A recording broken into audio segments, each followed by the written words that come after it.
Food is a Christian crack. 70% of churchgoers are obese, and that 90% of pastors are in this obesity. Let me ask you a quick question. Do you crave God or do you crave food? If you answered food, no worries, because I'm going to give you 3 practical ways to change that once and for all. If you look at Psalm 63, you'll notice that the psalmist expresses an intense, unquenchable desire for God. He says this, he says, "Oh God, you are my God. Earnestly I seek you. My soul thirsts for you. My flesh faints for you in a dry and weary land where there is no water." In the first couple of verses, we see that the psalmist expresses his intense craving for God. Is that true for you? I personally wish I could say a resounding yes, but that's not always the case. Oftentimes, we just get distracted. Let me ask you a couple of questions that I believe will help diagnose the particular situation that I'm mentioning. Do you desire God and a relationship with Him as much as you desire food? Do you crave food or do you crave prayer? Do you crave sweets more than you crave reading the Word? These aren't intended to trap you or make a critical judgment about your walk with God. I'm simply asking because I believe it's a crucial question for reflection. If we can learn to seek the Lord more than we seek food, the struggles with yo-yo dieting, binge eating, and all these situations will be over once and for all. You'll be able to overcome this particular situation. And of course, it's easier said than done. I want to share with you 3 things that I think will make a radical difference in overcoming all the issues with food. By the way, if you ask me this question, I believe 99.9% of people have some kind of addiction to food, simply because food is an enjoyable thing. It's something we do around people we love, we care about. This is how we celebrate. There are lots of emotional anchors around food. As a matter of fact, think of the time when you were a baby and you started to cry and your parents handed you a bottle. It was then that emotional anchor to food got instilled in you. And so now, anytime you feel friction in life, anytime you have situations going on, the first thing you want to do is reach for food. And so we've learned to mitigate emotions through food, and that is very, very tricky. It is also one of the safest ways to mitigate emotions, because what are the other options? The other options for a lot of people are drugs, alcohol, things of this nature.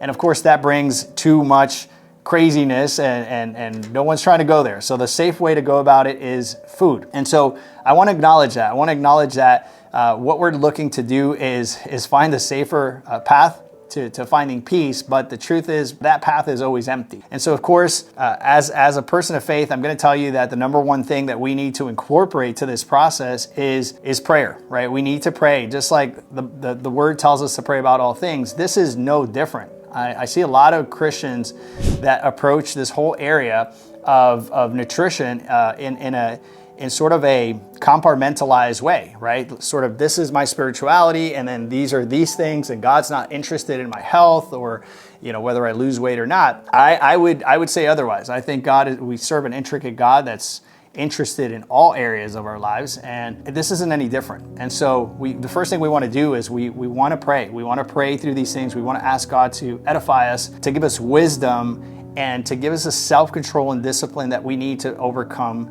these challenges. Number 2, I think that if we don't have a plan, then we plan to fail, right? We need a plan. We need to actually sit down with a pen and a paper and something very basic as writing down, when am I going to exercise? When am I going to meal prep? When am I going to do all these things? This is more from a practical side, but we really need to schedule these things out, because otherwise they will not happen. And then of course, once we have everything on paper, before we launch off and we do what most humans do, which is try to white knuckle our way through these situations, we continue to pray and we continue to ask God to help us show up every day, because we want to be good stewards of His temple. 1 Corinthians 6:19 says that you are a temple of the Holy Spirit. You are not your own, and you were bought at a price. This says that this body that you have is a gift that God has given you, and because of that, we are to steward it in the best way possible. And so once we have that plan, we've prayed through that plan, we go on to step number 3. Step number 3 is we need to recognize that this, for most people, has become an idol. Food has become an idol. I joke sometimes and I say that, food is a Christian crack. Food is a Christian crack. When we leave the world, we leave all the darkness, the partying, all those things. But then, of course, you see people on Sundays storming Cracker Barrel. And the truth is, obesity, type 2 diabetes, and situations like this have killed more people than cigarettes, drugs, and alcohol all put together. So this is a huge problem, especially within the church. I recently saw a statistic that said that 70% of churchgoers are obese and that 90% of pastors are in this obesity range. It's a huge pandemic and it can be avoided by simply adding some steps. So we need to recognize that this is an idol and we need to get real. We need to say, do I want these idols in my life? Do I need the crutches in my life? Or am I going to dig deeper into my relationship with the Lord and ask for Him to remove these things from my life? Do I want to basically come to the table and say, Lord, I've been putting food before you. I've been putting treats and sweets before prayer, before reading the Word. Anytime I get anxiety, fear, depression, boredom, I reach for food where I should be praying to you. And when we get real and we do that with a genuine heart, then God gives us this disposition and this ability to get rid of those things that have been plaguing us. And so these three components will radically start to make a difference. In point number 1, where I said pray for wisdom, I would also add a little bonus here. Pray that God brings the right coach into your life, because I believe having a coach, having a mentor, having someone that can guide you through this process is huge.